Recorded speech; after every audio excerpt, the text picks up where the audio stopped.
access that as well. So I hope everybody is happy with that. And so, Jen, we might pop up the PowerPoint now. Just as we do, I'm Claire Jackson, so I'm the current president of the CBCA Queensland branch. We've got Trish Buckley here with us as well, who's our vice president, Jenny, who's a committee member. We've got Nina as well, who is our minutes secretary. We've got Amanda, our treasurer, on as well. And of course, of our judges, Tehani is a representative as our Queensland judge, but I'll introduce everyone in a minute.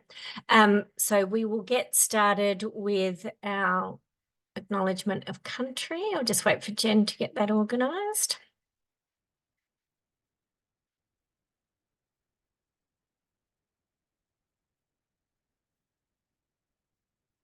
How are we going, Jen?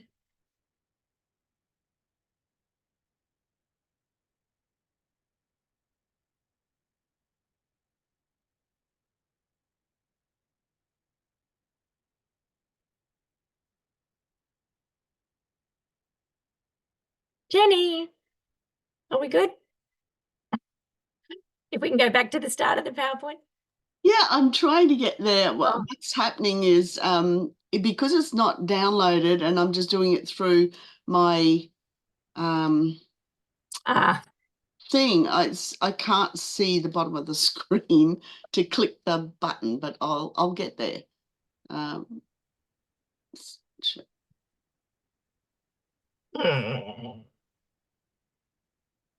Yay! Okay, perfect. Yes, right. And we can go to the next slide now.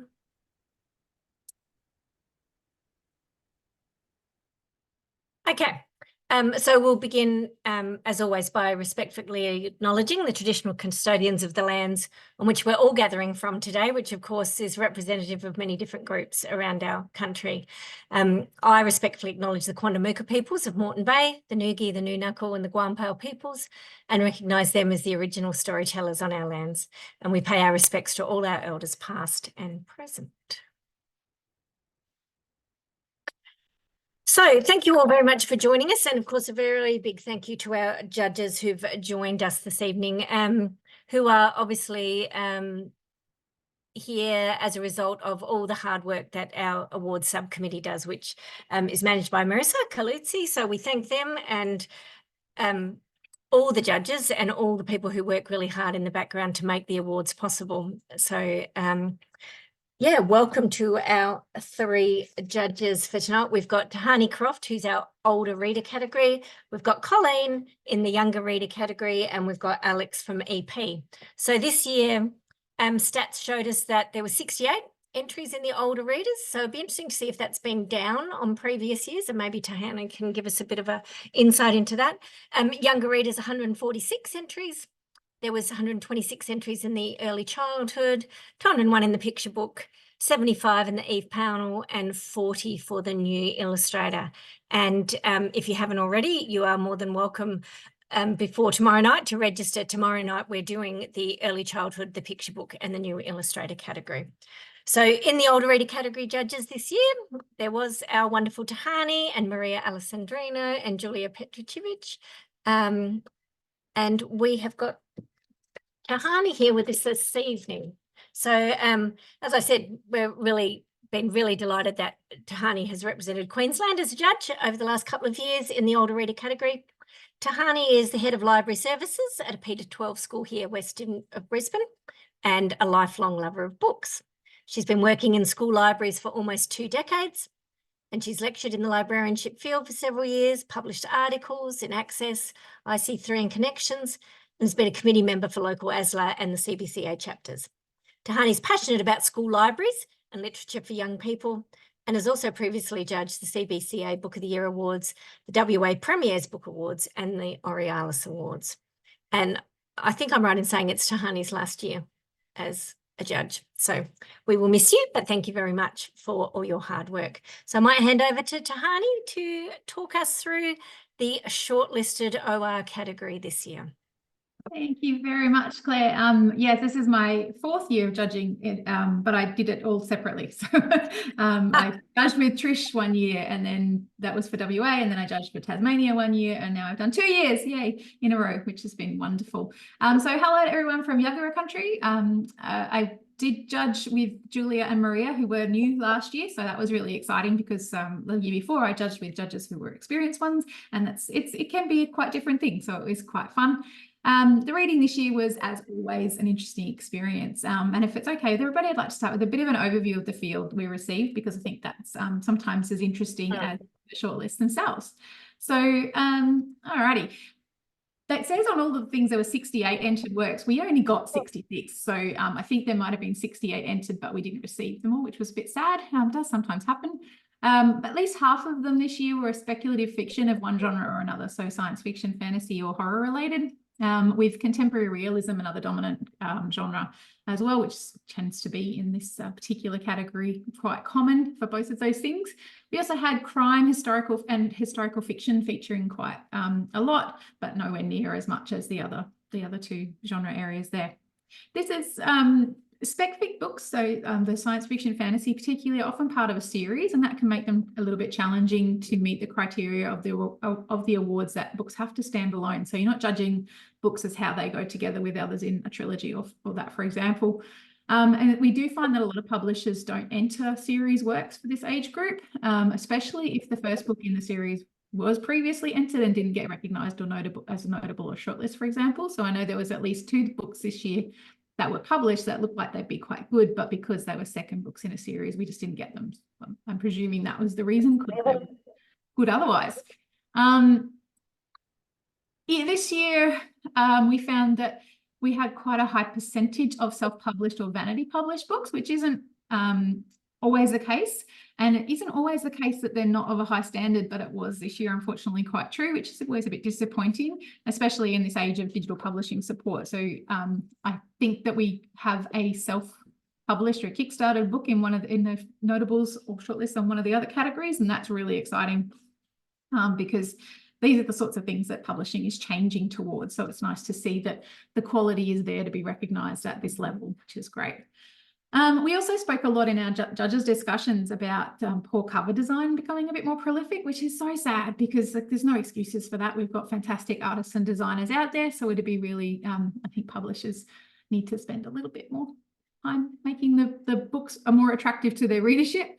And that's true of larger publishers as well as the smaller ones. In fact, the smaller ones are often better. I think they do pay attention to that a little bit more. And also, we saw quite a lot of books that needed a stronger editorial hand at all stages of production, including copy editing right at the end with like typos and things like that. And that's always a shame because it doesn't necessarily ruin the reading experience, but it doesn't help it in any way.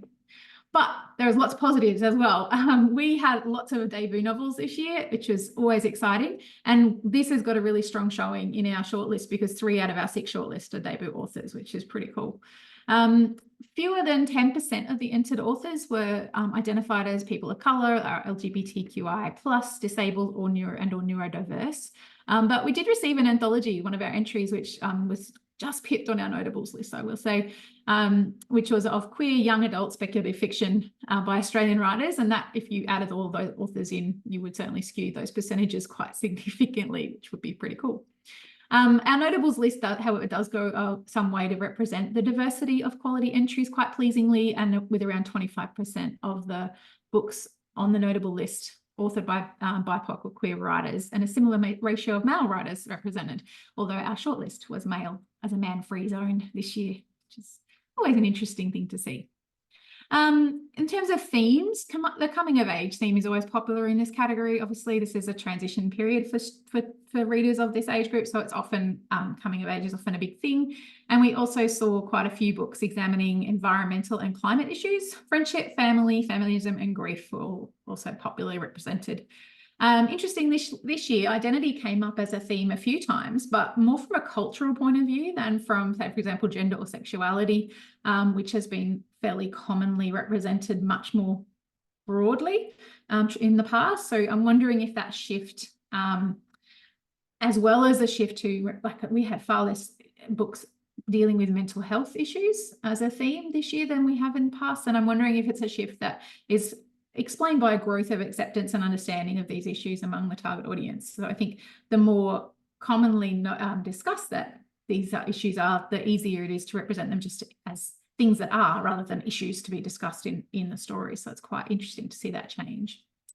We did have relatively few entries that were suitable for the younger end of our readership, especially from the bigger publishers. And one of our notables, in fact, was a book that we actually asked to be moved or additionally entered into, that was entered into the younger reader category. And that was done quite early in the process, but it ended up on our notables list. And I think that the younger reader notables also has some books that could have quite happily sat in our category as well. So it's interesting to see that skewing up of age expectations in what publishers will enter where. So it's quite, I think it seems like it's becoming a thing. So I'm interested to see where that goes in the future. But yeah, we had, so one of our books on our shortlist is actually a couple of them about much older teens. And it was quite difficult to find stories that would appeal to, I think last year we had quite a few on our notables list. There was far fewer this year. So I better move on to the actual shortlist. Essentially, we have these beautiful 6 books that are on your screen here. If you can see me on the screen, I'm going to hold up each one as I talk about it.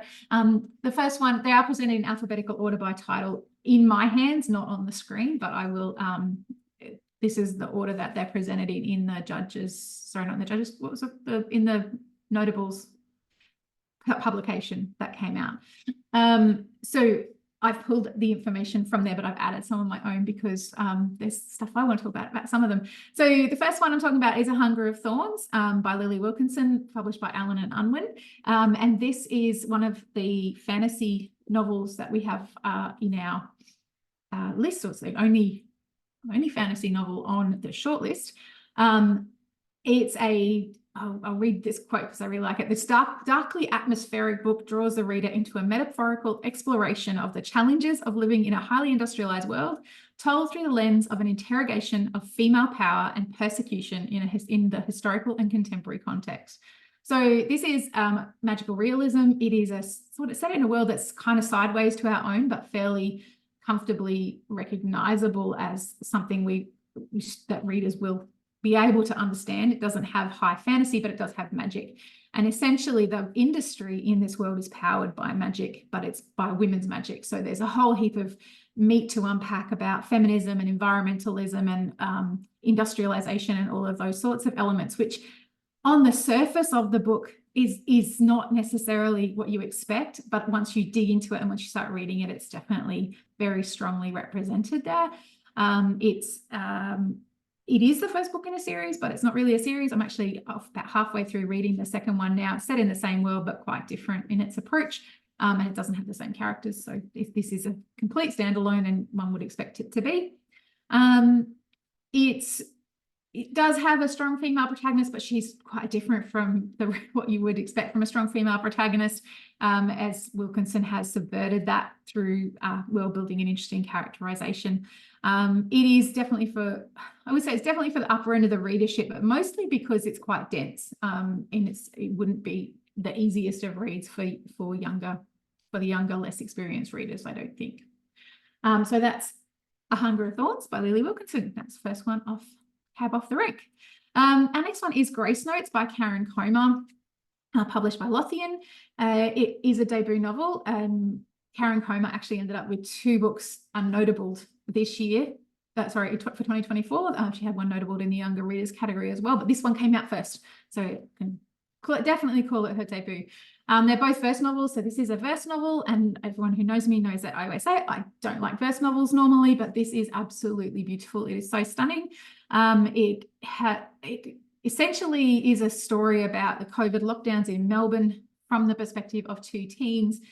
Grace, who is she's smart, she's a very talented violinist, she's dealing with family stuff, and her grandma, who is in a nursing home, and then of course all of those separations and things like that all thrown together as forevers that we sort of saw during COVID lockdowns. And Crux, who is he's also got a lovely family, but is a street artist as well, but his dad doesn't know or want him to be that.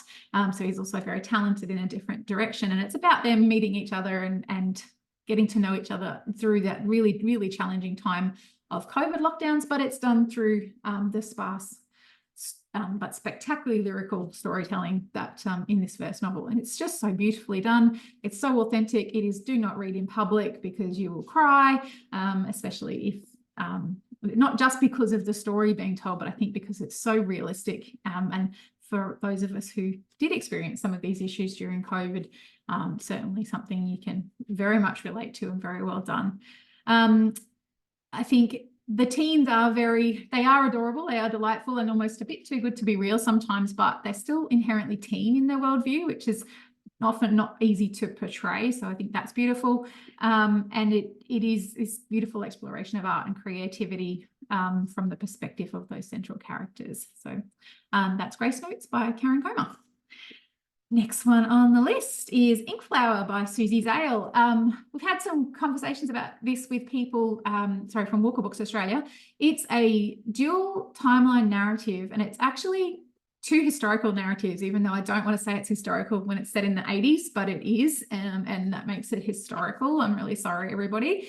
But it's also set in the Holocaust. So there's the narrative of Lisa, who's growing up in the 1980s in Australia, and she finds out, and it's not a spoiler because it happens very early on, they find out that her father is dying, and he then starts to tell his family the story of his childhood growing up during the Holocaust and his experiences in Auschwitz, which is obviously very heartbreaking. One of the really interesting things about this particular book is that the historical stuff, the Holocaust storyline, is actually a retelling of Susie Zale's memoir from 2006. It's not the same. It uses elements of the story. It uses the sort of some of the same story beats, but it has been completely, that part of the story has certainly been rewritten for the younger reader. And that it's not, I don't think, fictionalized any further than her memoir was, but it's certainly written in a different style. We have compared those, so we were quite comfortable with that. And then obviously the framing narrative of the 1980s daughter growing up is quite different from her own real journey, which was explored in her memoir. The setting, it's very vividly written. It's heartbreaking and horrifying because it is the Holocaust, but also balanced with the small acts of kindness that people did experience, if they're fortunate enough to, in those eras as well. And the story of Lisa's father's journey towards dying with motor neuron disease was really quite heartbreaking as well, which, although Susie Zale did experience that story, she did it as an adult, and this is written from the perspective of a teen, so there's that element to it as well. It is quite lovely. This is one you could probably give to some younger end of that audience readership, but I would still be cautious because of the content that it contains. So that's Inkflower by Susie Zale. I don't know how much time I'm supposed to have, Claire, so I'm just going to keep going. You've got about 7 minutes to go. Okay, perfect. All right. So Let's Never Speak of This Again by Megan Williams from Text Publishing, another debut novel, a coming of age story, very readable. This one is, this has probably got some of the most humorous elements other than the Two Can Play at That Game. It is probably one of the ones with the most humor in it. It's about friendship, it's about family, it's about dealing with grief. There's quite a sad death in the story that does really impact our main character, Abby. It's told in a really, like the writing is nicely succinct, so it's not done dragging off chapters and chapters. It's done in a sort of a diary-esque sort of style. It's not a diary, but it's told in that sort of way.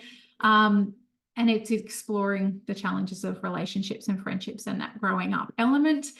Very relatably, intergenerational connections and sibling dynamics are brought to the fore. It's about when the new girl comes along and the group dynamic changes and how people find their footing with that sort of thing, as well as having that quite big grief storyline as part of that and part of the issues surrounding that. So not too many issues jammed into it. Sometimes these stories do get a bit overblown with them, but this one's done really nicely. It's a Text prize winning one as well, so Text does a lot of this sort of issues books, and we've seen quite a few of them on our notables and shortlists in the previous years. So that's Never Speak of This Again by Megan Williams. Fifth book, The Quiet and the Loud by Helena Fox from Pam Macmillan. It's a multi-layered coming-of-age story. Again, explores lots of big themes as well as the more human elements of those. This one has a lot to unpack with the issues of climate change and the impact of trauma at the forefront. There's a lot in this one. There's mental health, there's alcoholism, friendship, first love, solid LGBTQI focused on this one. That's a main character is queer, and there's other queer characters as well, which is just all presented very normally, and I love that about it. It's really beautifully done. Even though it is issue heavy and it has some big issue stuff with climate protests and things like that, young people protesting, but it also has enough space to be able to draw it out. And part of that is the fact that she does escape to the river, and it allows the story to breathe as well as the characters. So I think that's really cleverly done. Beautifully drawn primary and secondary characters, a lot of them, but they're really distinctive. The language is rich and it's a vivid and realistic read that will definitely resonate with the upper end of the readership. Again, probably not for the younger ones, a bit too much sex in that one for the kiddies. And finally, one of my favorites, and that's mostly because it's fun and it's about gaming and pop culture, as well as being really gorgeously rich in other stuff as well. This is Two Can Play That Game by Leanne Yong, another debut. I like the phrase, a charming enemies to first love story. It targets the readership really nicely, even though the characters in this book are school leavers, so they are 18 plus, they are out of school, but it's thoroughly PG except for the swears. So there is a bit of swearing, but there's no violence, sex scenes or anything like that. There's some lovely, delightful little romancy bits. Gaming is central to the premise, but it's not, you don't have to know anything about gaming to understand this story. It's well presented and it's integrated into the thematic elements. It's character focused. The dialogue is rapid. The humour complements the really well drawn family dynamics of what it can mean to grow up as an Australian Malaysian, which Leanne Yong has her own personal experiences brought in there. It also talks about being the eldest sibling, the responsibility of living up to parental expectations. It is full of pop culture nerdery. There is some really great little jokes for those who are familiar with them, but they don't detract or make it inaccessible for anybody else. And it does examine a little discussed theme of how challenging it can be to peak in high school, which is framed by that beautiful, gentle romance as well. Here we go. I'm done. Excuse my cat's running around like lunatics in the background. Oh, that's all right. That is all good. No, that was fabulous. And we have got a few minutes left. If anyone's got questions, more than happy for you to, pop your hand up or write something in the chat. Tehani, a couple of things that struck me when you were talking. You talked about, more than or about half of the books that were entered were speculative fiction, and yet 4 out of these are realistic contemporary with 1 historical. So you've ended up with only 1 spec in there. Was that just because there wasn't enough quality in those ones, or? No, I think it is harder, I think, sometimes for spec fic to get over the line. There's certainly a few more in our notables list, and that's, I think, partly because a lot of speculative fiction for this age isn't necessarily terribly original, because of readership sometimes, but it's also that again, some of it is series books. We had some quite a few first and seconds in series that were entered, and they don't necessarily stand alone quite well enough. They tell a great story, but the fact that there's more coming means sometimes they don't end as well as you want them to. Sometimes if it's second books, I think Garth Nix's is a second in a series, and while we all really enjoyed it, there was one of our judges hadn't read the first one, and she said she still enjoyed it, but she was a bit lost about the characterization and why she should care about them in the same way. And that's not detracting from the story, except when you compare it to other books that are better. So once you've got to bring it down to that 6, it becomes a lot harder, and those sort of things can matter, even though the story itself is still great and still stands alone for the most part. So. Yeah. Someone's asked, they're in a middle school library, so years 5 to 9. So out of these titles, which ones would you have in there? Like Grace Notes, Ink Flower, they've already got on the shelf. So Yeah, would you agree absolutely. that that's okay? And would you Yeah. put the others on the shelf? I would definitely have those two, no problem. I would suggest that probably, as I said, I think A Hunger of Thorns is fine. If you've got a really good reader in grade 8 or 9, they would be fine with A Hunger of Thorns, but it is quite dense and it would take a really interested reader to get into it. Let's Never Speak of This Again and The Quiet and the Loud, I probably suggest might be a bit grown up. There's quite a bit of sexy stuff in or confronting stuff that might not be easy to deal with. And it's really sad that those are the things that prevent us from putting books into some libraries, because you know, we're quite happy to have violence and stuff like that in a lot of cases, and other issues, and even the Holocaust, which can be really confronting for kids. To complete that game, I really I think it's delightful, and as long as you're comfortable with some swearing, that one's okay. Because everything else is PG. Yeah, and Tricia said that she's got that in her general, you know, part of her, from year 7 up. So could agree with that. I just have one more thing too. As far as, you know, I'm in an all-girls school now, so this is a great list for me. But do you think our boys' schools would be struggling to sell this list to a lot of their readers? Yeah, I think I think Ink Flower doesn't do itself any favors by having the word flower and a big rose on the front of it, because it would be, you know, perfectly suitable. Any kid who's ever read no, you all know what I'm talking about, Once and Then, and those sorts of things. Yes. Absolutely find that fine, but I think they'd struggle to get the kids to pick it up with the cover and the title potentially. And Grace Notes, similarly, if it had an alternate cover with the graffiti kid on it, it probably would have had a better chance than having a girl with the pink writing, because that does tell the story from the perspective of the boy half the time. And it's exactly well done. So again, the covers can do a disservice to the story. Two can play at that game, I think we've got a better chance with, even though it's a female narrator. It does have, I mean, it's a bit misleading because it almost looks like 2 boys on the front there, and it's not. But I'm going to use it if I can, not into reading it. But it's about gaming and things like that. It's a bit of an easier sell in some ways. If you get them started on it, they'll probably keep going. But the others, look, it's a shame that we can't get boys to read stories that are about and from the perspective of girls, in the same way that girls have to read stories about and from the perspective of boys, and have had decades. But we keep trying. I just wish we wouldn't gender them quite so heavily sometimes in the way that they're present. Yeah, you're right, because I love the cover of Grace Notes and I love the book, but it could be market, you know, really the 2 main protagonists are almost equally shared, and yet you don't get that as much from the cover. Exactly. And thanks, Tehani. I think that's perfect on our timing, and I'm sure if anyone else has got questions, they can pop them in. But yeah, thank you so much for your insight, and it's always great to hear. Very welcome. Thank you. Perfect. And now we're going to move on to our YR. Jen, if we can pop that up.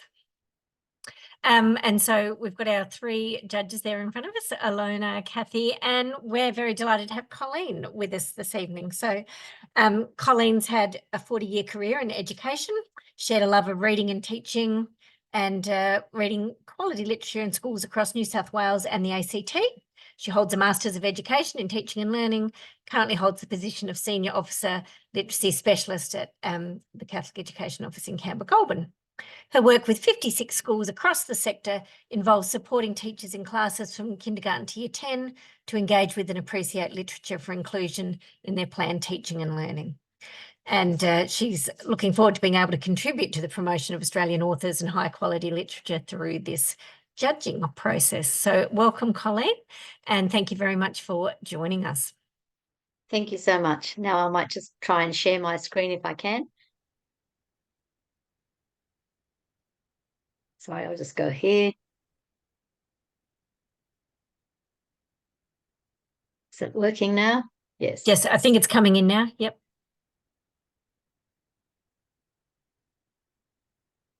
Yep. Thank you. Okay, Perfect. so I think a bit like Tehani, our range of books this year, that 146 that were entered, we had a lot of the similarities that Tehani mentioned. So we covered a large range of genres and formats, many mixed formats.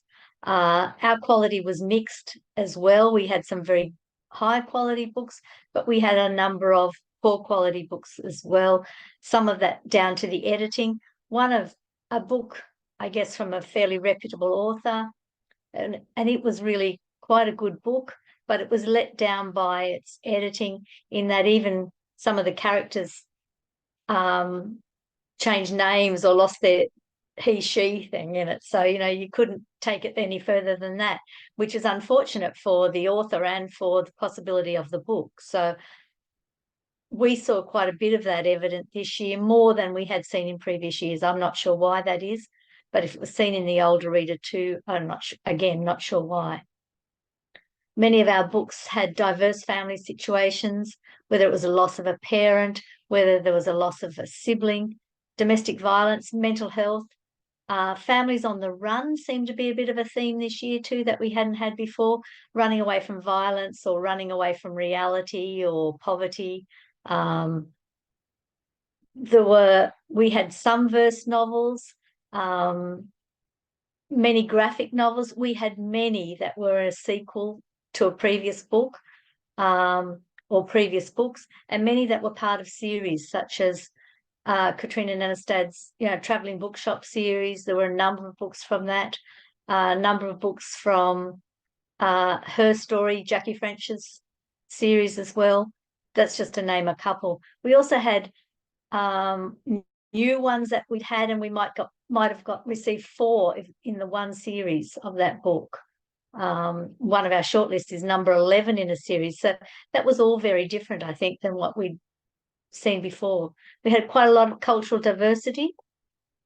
And this year there was an increased number of First Nation or Aboriginal perspective books, which was pleasing to see because we hadn't had that previously.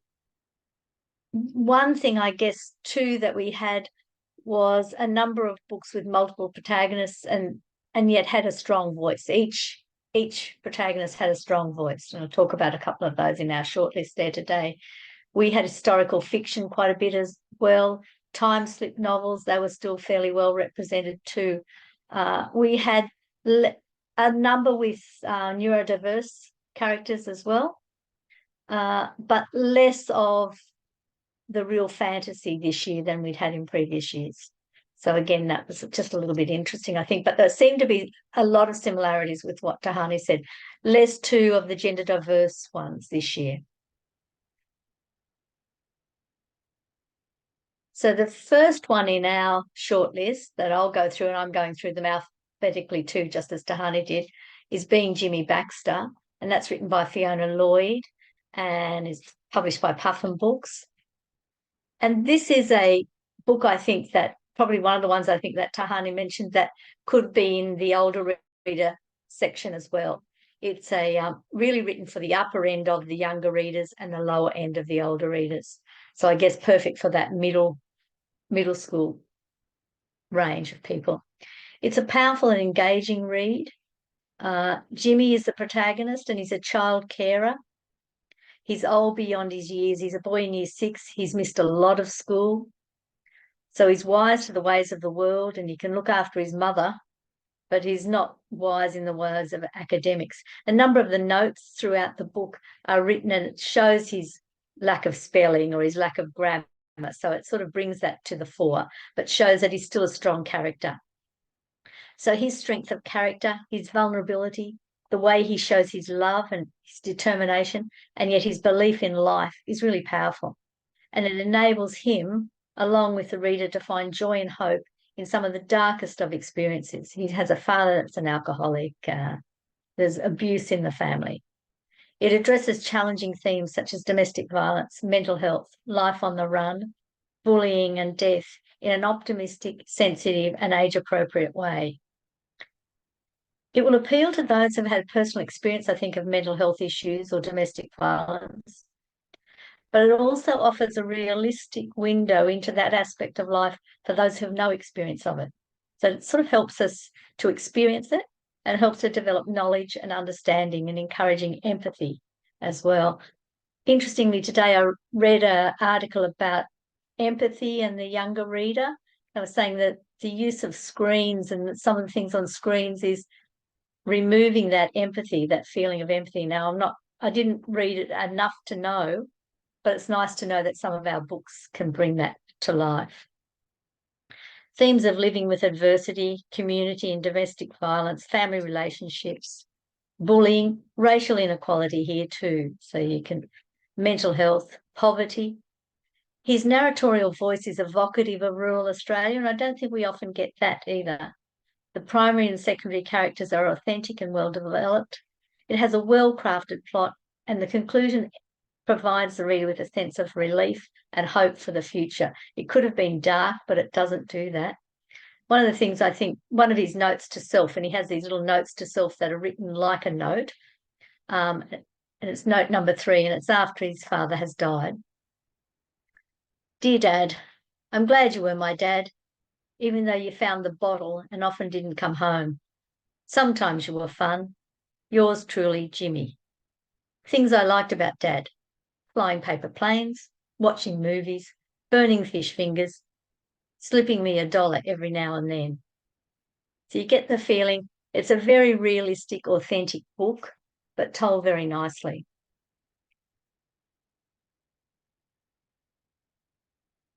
Huda Was Here is the second in a sequel book here, written by H. Hayacek and published by Allen and Unwin. It's a standalone novel, and interestingly, I wondered about whether it was standalone because I'd read the other ones, but both of the other judges hadn't read it and were very strong in it stood alone. And after they read the other one, seemed to say that they thought this one was better. So it's interesting too. It is a standalone sequel, told from the perspective of Huda's older brother this time, Akil. It's delightful, amusing, and a captivating story with an intriguing, if not even irresistible prologue. I think it's something you could read aloud, and I'll just read the first paragraph and I think you get the idea, but you could read aloud and it would hook any child, and perfect for the entire younger reader age group, I would suggest. I told her this would happen. I told her we'd get caught and arrested, but she didn't listen. Now we're stuck here at the police station.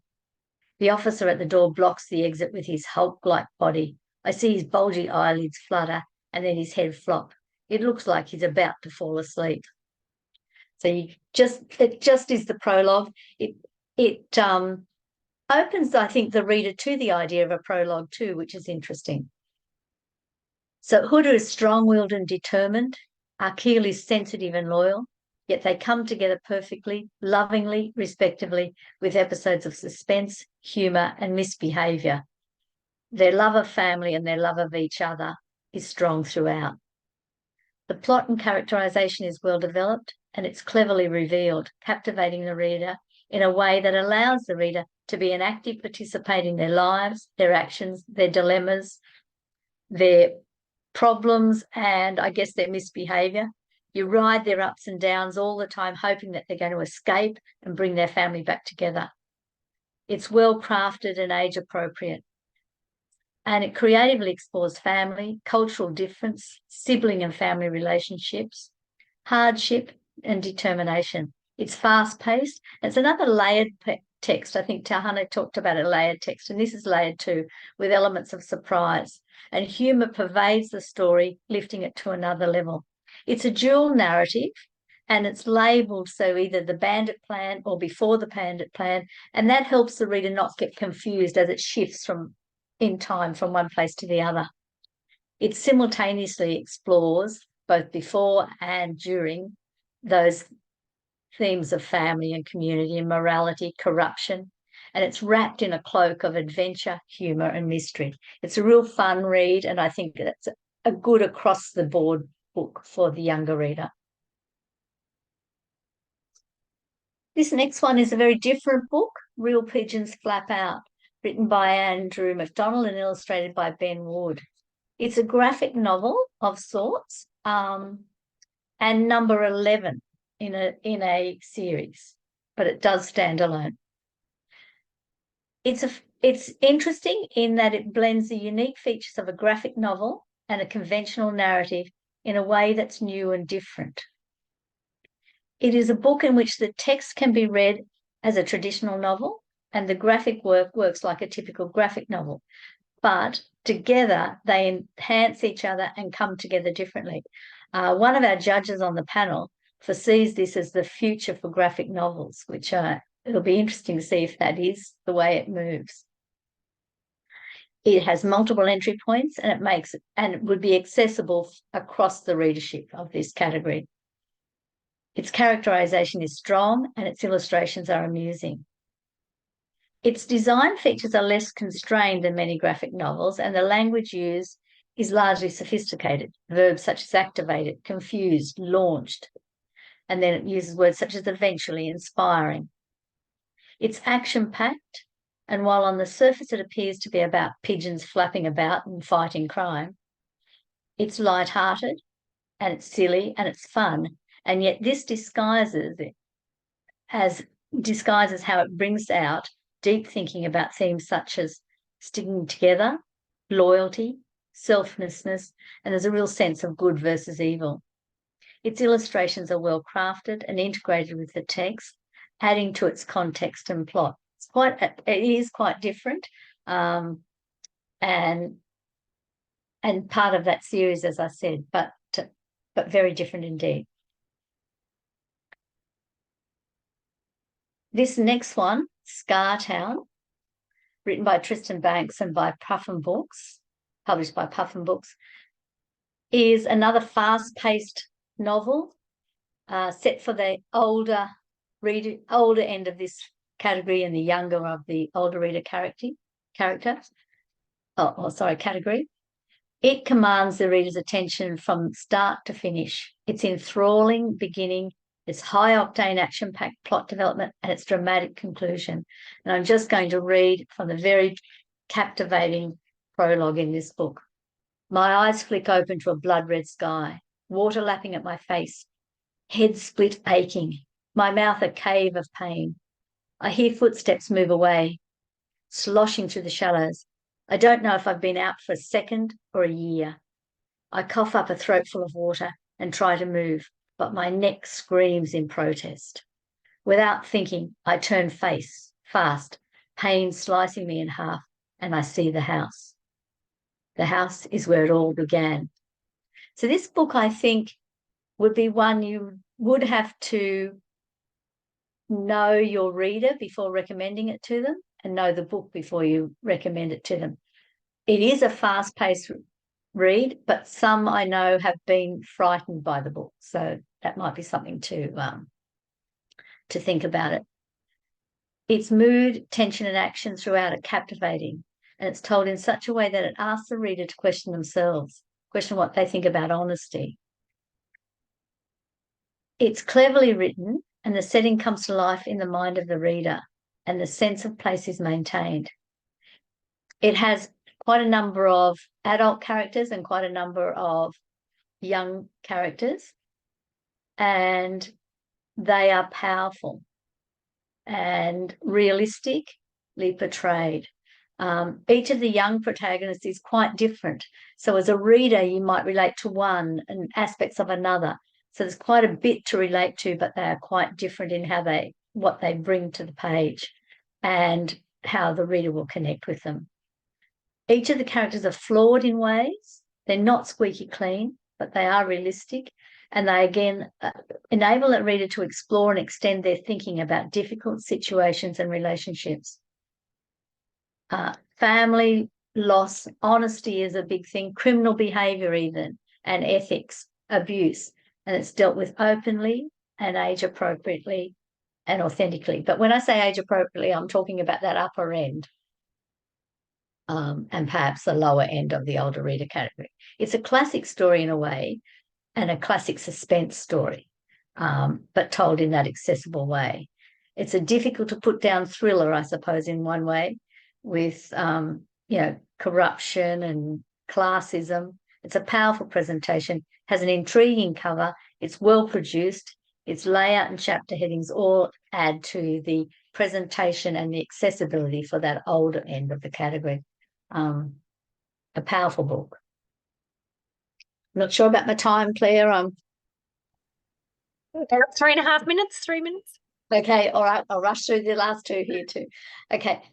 Scout and the Rescue Dogs by Diane Wolfer, illustrated by Tony Flowers. A lovely book for across the age of this category too. So this is one that will work for all students in this or children in this range. It's cleverly crafted and looked at through the eyes of the protagonist, Scout, who's a young girl who's recently lost her mother. The reader is invited to explore challenging issues related to change, that grief because a mother has died of cancer, natural disaster. It uses wit and humour and detail in a realistic way to deliver an authentic and hopeful and insightful messages about life, about disaster, about change.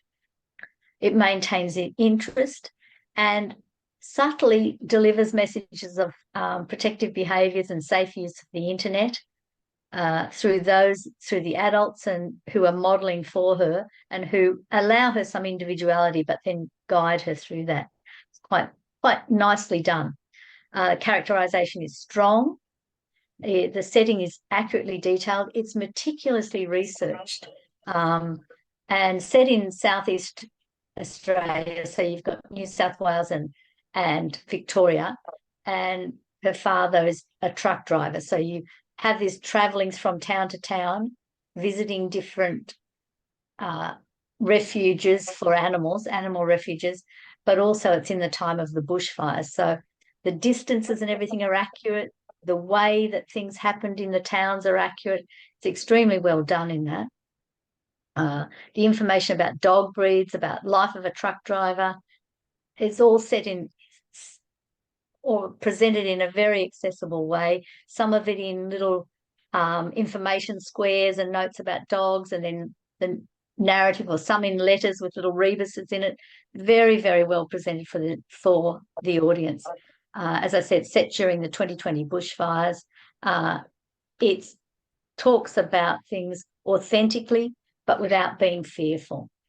Scout's level of autonomy and dignity are supported by her adults. It's a heartwarming and uplifting novel that addresses heavy topics such as loss.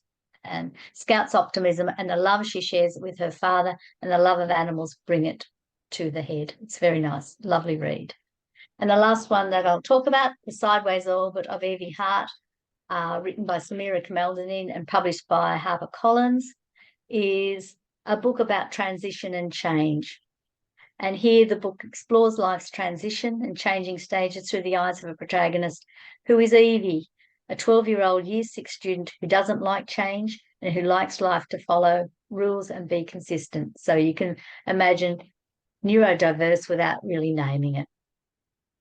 She's challenged by her own growth, her own physical change, her changes in friendship, transition to high school, and the changing circumstances of her family. And this is all cleverly set against the background of the ever-changing night sky and the solar system. It's a quality book that will appeal to younger readers. It's well crafted. The minor and main characters all have a strong and consistent voice, and they sit naturally within the plot. They help the reader to think about life and to challenge what it means to be loved, to love and to be loved. It cleverly explores things around anxiety and caring for others, including those outside the family circle and friends and peers, which again can be difficult for those who find change difficult or find breaking out of their circle difficult. It's consistent and well-developed mood throughout, and the cover is inviting, the spot varnish, colours appealing. And I think, as Tehani said, covers are a bit hard to come by that are appealing to students at the moment or young people. It expertly interweaves Evie's study of the planets with the plot, and Evie is able to learn more about the universe, and then through that she learns about herself and life. The secondary characters are well realised. The depiction of Evie's anxiety and her gradual acceptance of the changes in her life is very moving, but sits naturally and uplifting for anyone who would be reading it, I think. How have I gone now? Oh, you've done very, very well. That's fabulous, Colleen. Thank you. I think we I'll will stop sharing. move on to Alex in fairly quickly. But if anyone's got anything to say, they can certainly write that down. I suppose it was interesting. I thought in that younger reader category, we do have a really good mix there of male and female protagonists and books. The only thing I was going to point out to is it must be incredibly difficult to compare something like Scartown to Real Pigeons. Yeah. So, I think, incredibly difficult job. And also, like as Tehani said too, lots of theirs really spoke to that upper end of the age group. And it's really hard when you're saying something for 12 to 18-year-olds. I mean, that's a huge gap, as is now 8 to 12-year-olds in your category. What you give your 8-year-old to read is not what you give your 12-year-old to read. So I always think it's, I mean, how many categories can you have? I know, but I do think it's hard. Yeah, you are right. All right, well, and if anyone does have any other questions, feel free to pop them in and we'll get back to them. And we're going to move on now to Alex, who is our information text, the Eve Pownall Award. So thanks so much, Alex, for joining us tonight as well. Alex is an English teacher from New South Wales. He's a proud and award-winning classroom practitioner, having taught in a variety of primary and secondary school contexts in metropolitan and rural areas around New South Wales. He's a director with English Teachers Association New South Wales and is a presenter writer for the Australian Association for the Teaching of English. He was the inaugural Copyright Agency Reading Australia Fellow and a recipient of a National Commonwealth Bank Teaching Award. Alex serves as the secretary for the Dorothea McKellar Memorial Society. He's an active member of the Love Oz YA Committee.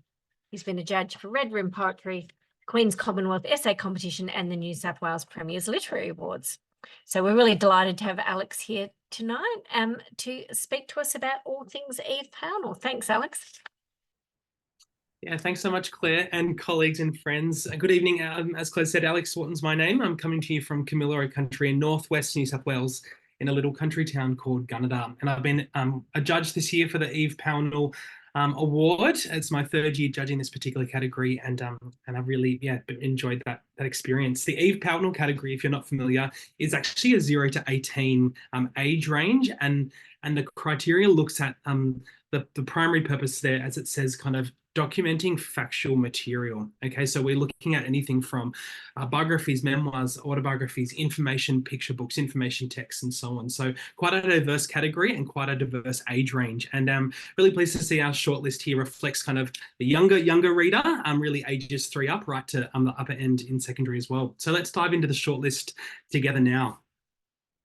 Colleagues, in terms of a bit of structure in having a look at our shortlist, if we go to the shortlist book slides, that you can have a look there. There are 6 books on our shortlist, 25 on our notable list. The shortlist slide's coming up, Claire, is it? Oh, there. Yes, awesome. Thank you. Thanks so much, Jenny. And so you'll see the picture, the 6 shortlisted titles there, and you might be familiar with some of them, you may not be. And so for tonight's short talk, I'm going to give you 4 points of information about each of them. So hopefully not too much to overwhelm you, but enough to either whet your appetite to go and grab a copy online, or order them for your library, or set up a student book club, whatever that might be. So the first book I'm going to talk about is Australia, Country of Colour. It's author and illustrated by Jess Rackle-Left, and it's published by Firm Press. It's about 48 pages long, and it's really looking at ages 3 and up. You might be a bit blurry, but if you have a look, these are the end papers, okay? So having a look at the screen already, it's all about an aesthetic delight of colour across the colour spectrum. It's totally mesmerising visually, where it explores Australia's natural beauty, showcasing diverse landscapes, flora and fauna through this really vibrant array of colours. You've got this red dirt, you've got the golden beaches, and each double page spread offers this visual delight, a visual feast that captivates readers, and it actually helps us see Australia through kind of a kaleidoscopic lens, okay, looking at the terrain in a different way. So the eyes of the reader are being opened. So really looking at that from people who just love pictures, younger, early childhood readers. And The second thing I want to say is that it's very informative and engaging in terms of the narrative that it presents. So accompanying the illustrations, the artwork and the information text really blend kind of this scientific knowledge and research. Okay, so we're in the information category.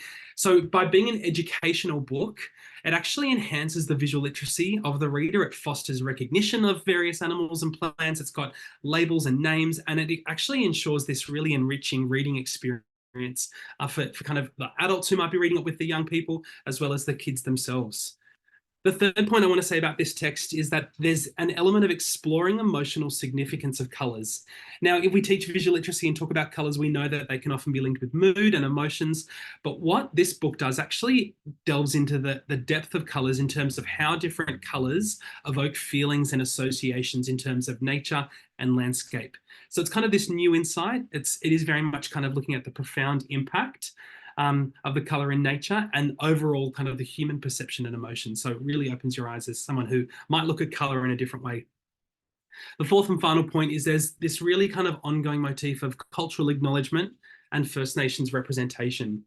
So every region from the snowy mountains to the beaches that are mentioned, they're showcased in the book, not only depicted by the colours, but by the First Nations names or clan names or land names. So by actually including this intentionally, it's kind of paying homage to Australia's rich cultural heritage and acknowledging the traditional custodians of the land whilst fostering appreciation of the colour. So that's Australia, country of colour. The second book is called Country Town. Okay, Country Town. It's written by Isadelle Martin and Robin Ridgway, and it's illustrated by Louise Hogan. It's published by Forge Street, and it's 48 pages long, and it's really kind of pitched at your upper primary in particular, but really secondary will also have some fun with this. The first point to talk about with Country Town is thinking about the historical journey unveiled. So this is a book that embarks on a decade-by-decade exploration of this fictional town. And you can even go onto the website and actually, put in your name suggestion from this town. So it's not a real location, but it is, okay, if that makes sense. And it spans the 1820s to the present day. The illustrations, I know the blurred screen's a little bit tricky to have a look at, but I'm going to do my best. The illustrations are really vibrant. Okay, they add to a compelling nature of storytelling where you've got the written text on one third and the other 2/3 kind of doing this visual narrative with amazing details and illustrations here, which actually show the town's evolution, okay? And they frame the evolution of this town through these kind of pivotal historical events. You've got kind of the gold rush in there, you've got other social and cultural movements in Australia's history. The second aspect that makes this book a real standout is it's very interactive. So the illustrations not only bring each era to life, but they actually invite interaction from the readers. So the children, as they're reading in the pages, are actually searching for intricate details that are suggested and prompted in the writing, like fashion trends or looking at a particular sign. This actually enhances the reader's observational skills while immersing themselves in the rich tapestry that each decade's presented. So it's really interactive. The third thing that's makes this a great standout text, it's incorporation of major themes. So this is a text that skillfully weaves themes like land rights, immigration, climate change into this narrative of the country town by kind of having this lovely zoom in lens. The readers are going to be prompted to reflect on significant historical and contemporary issues, and that incorporation is actually going to have great discussion in the classroom, in the book room, with each other in terms of Australia's deeper understanding of our societal landscape as a whole. So the themes and the way it's done in that broad sweeping, but also the micro focus is really rich. The fourth and last comment about Country Town is that there's a really rich educational resource for the classroom.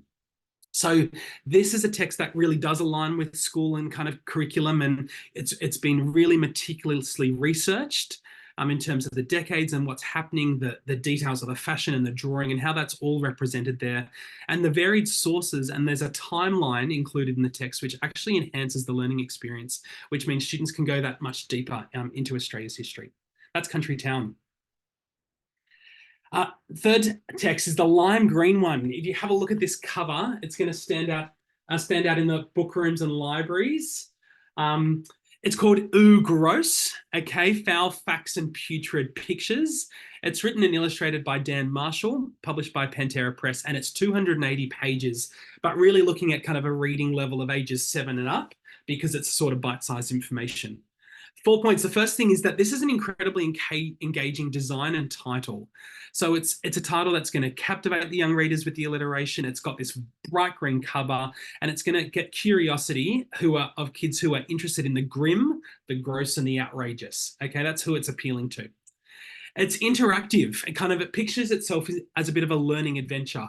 So there are 5 sections in this book that focus on space, Earth, humans, animals, and science.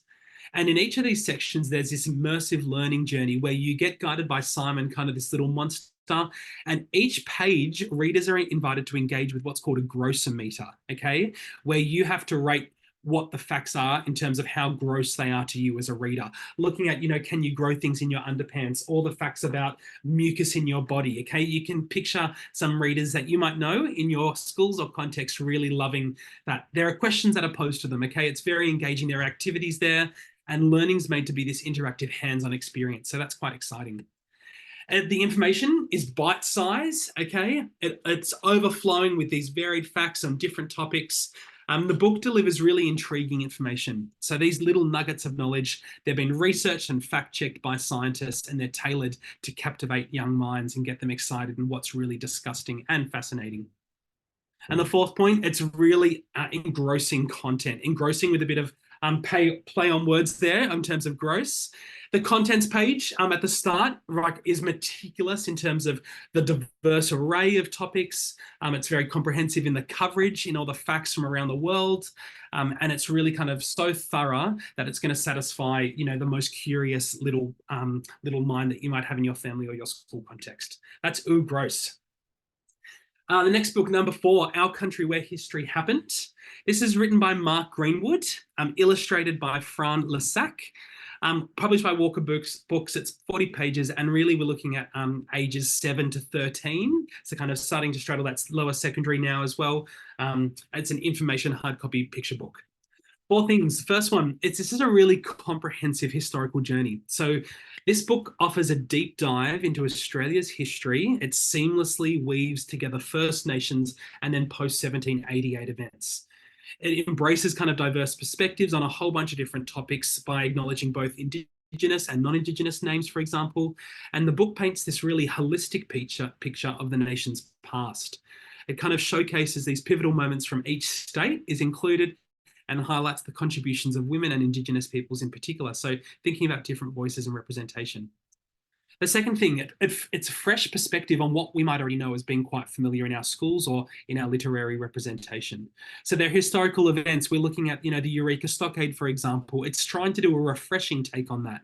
It's trying to include new facts and insights, push the readers to gain a deeper understanding of the past, some more tragic and formative events, and kind of look beyond the traditional narratives of war and rebellion. So it's trying to do something different, which makes it stand out.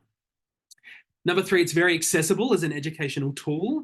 So this is the sort of book that would serve really well in terms of a gateway to different topics around Australia's history and identity as a springboard. It encourages the readers to delve deeper into particular stories and individuals even. So thinking about your research tasks, your critical literacy skills and identity. 4th one, in that it interweaves threads of history and landscape. So this text kind of has this interconnectedness of history, landscape and culture. And so by looking at kind of how Australia's past is actually embedded in its terrain, artifacts, written records, this is a text that is quite thorough in what it seems to explore of significant sites and moments. And the book really invites readers to view history as this dynamic tapestry. It enriches their understanding of the nation's heritage. And that's a great thing for readers to experience and to take away. The 5th book is called Tamara, a story of termites on Gurindji country. This is what it looks like. This is written by a number of authors in kind of this really rich and amazing collaboration published by Hardy Grant. It's 80 pages in length and really looking at ages 7 to 12 as kind of a range, but really with the length and the depth of what it's doing, it could be used in secondary contexts, in lower secondary as well. First point to say is that this is a collaborative masterpiece, okay? It's a collaborative effort. It involves over 30 First Nations contributions and non-Indigenous contributions, so they're really collaborative effort, and it results in this glorious fusion of Indigenous traditional knowledge, Western science, storytelling and art, and the colours and the end papers in particular, as an example, just kind of really, really popping out in the rich and vibrancy there. So this collaboration actually highlights the importance of mutual respect and understanding between different cultures. This book, a second point, is that it's educational and engaging. So it's colourful, it's fun, it shows this journey, and it's zooming in, guys, on the world of termites, right? You wouldn't necessarily think that to be something so significant, but it actually is. So the reader discovers these really fascinating facts about termites, anything, the different types, the nature of termite poo, the traditional uses of the termite mound in terms of paste by the Gurindji people, and it's presented in this kind of visual storytelling and written storytelling format, which is my third point. It's cultural and linguistic diversity.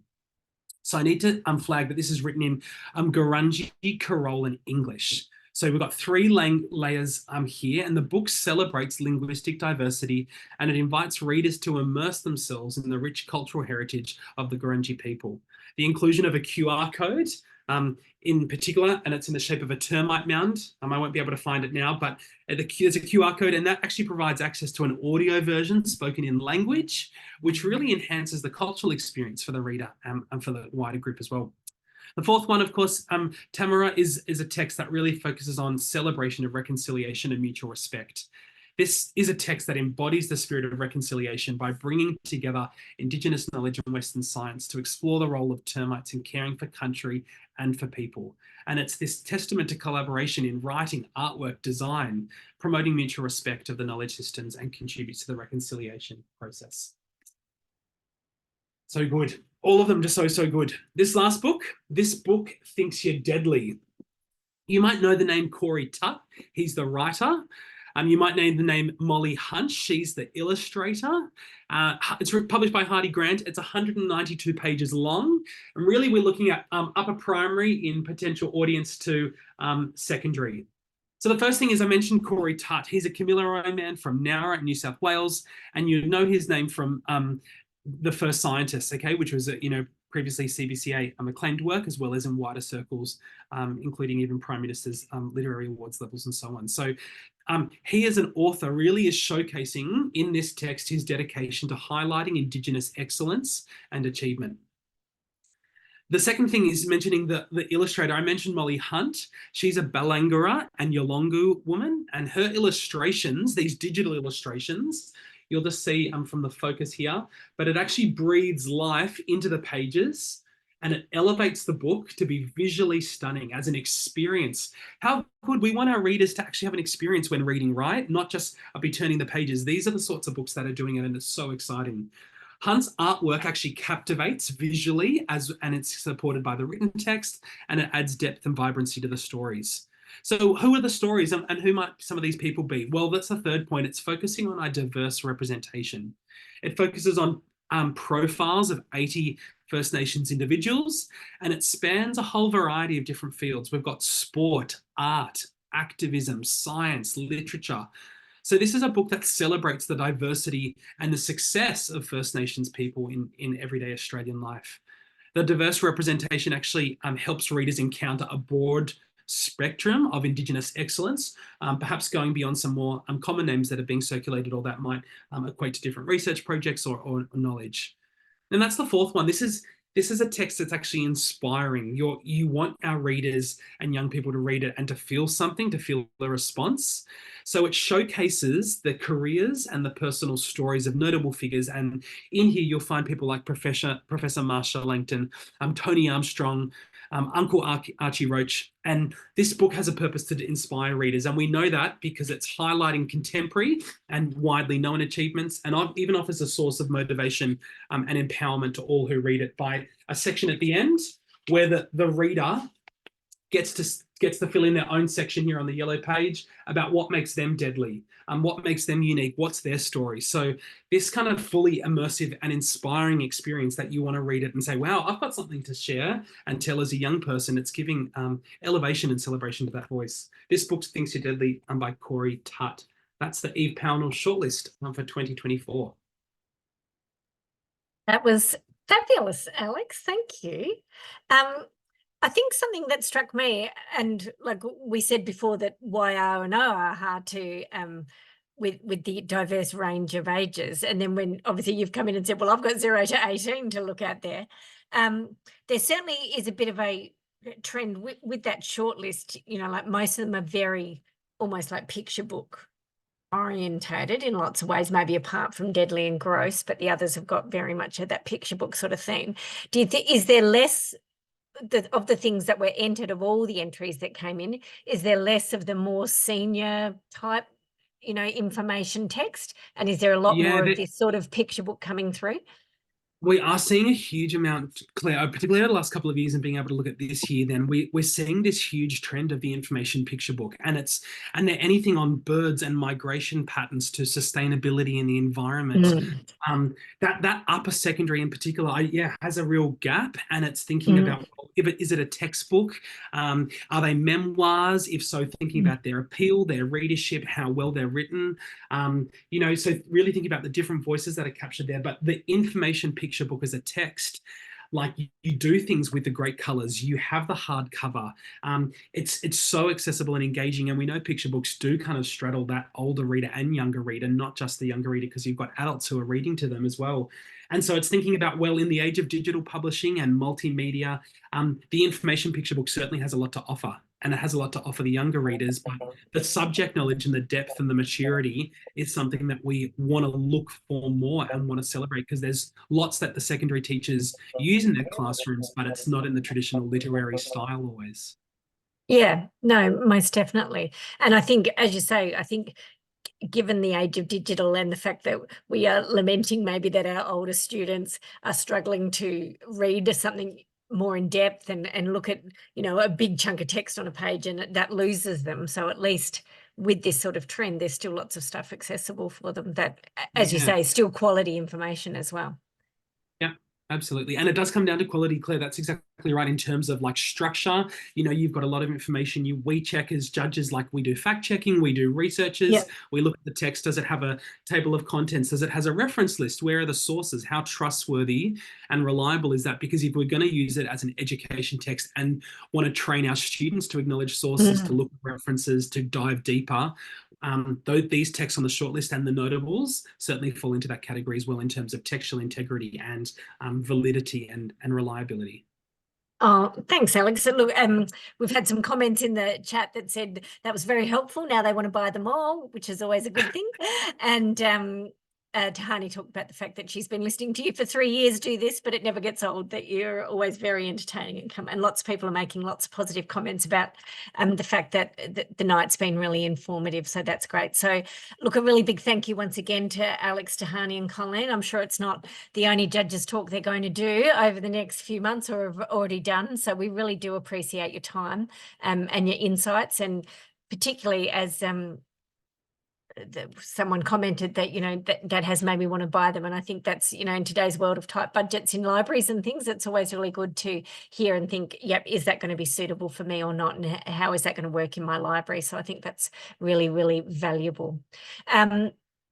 If no one else has got anything to ask, and there hasn't been anything come in, Colleen has offered to send her slides to me, and we can send them out to people as well. I wanted to, someone said, was there other slides? But there is available to download on the CBCA national website. There is a PDF of the shortlist critique, which I presume was done by all the judges together for each of those books. So, you know, if you head there, it's a really, really good. In fact, I used it today. I sent it to one of the drama teachers at school today who said, I'm going to do some plays for book week. What books do you think will be suitable from the early childhood? And I said, oh, well, look, I haven't actually read all the early childhood ones, but here, have a look at this list. So, you know, it's going to be a really valuable resource for all in all sorts of ways. So make sure that you've seen that that's there.